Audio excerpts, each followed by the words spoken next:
Hi, I'd like to discuss Chef's Base Kit. I think the newest iteration of Chef is pretty good. I don't want every character to be streamlined to be good universally, and I don't mind that Chef is still the worst survivor in the game. I'll go over the kit briefly, the things that I like about it, what feels in game, and how it's either mid or bad, or good. The M1 damage is 200% on the first pass, but 400% on the returning hit. I read that previously it was 250% on the first pass and 375 on return, but this iteration allows you to hold the lever as you'd like. I think it's a really cool thing if you can master his M1. Just from that change adds so much depth. Is it more trouble than it's worth to learn? Probably.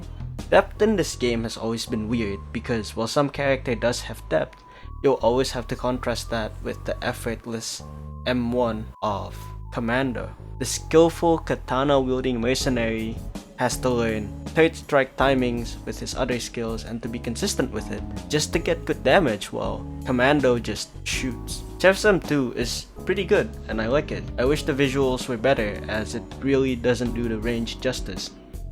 It actually has decent range, but they don't show it because of how close it is. There's not much to talk about it besides it being a setup tool for your special, but I like that you can run with it and it pairs really well with his role.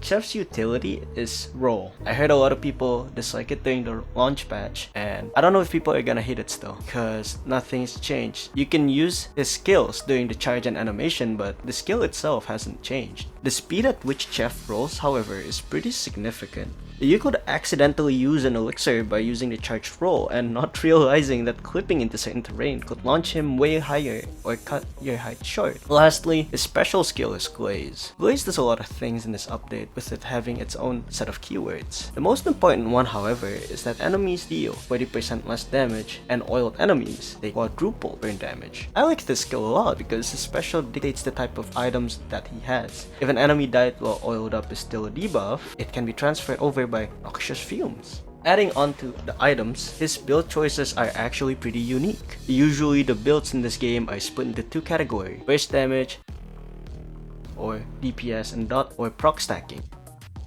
Chef doesn't fall into this category. He can take items that people rarely want, items that are very high conditionals, such as Deathmark, because he has, 3 debuffs on his base kit. So all in all, I think this character will never be strong or even consistent, but I like it.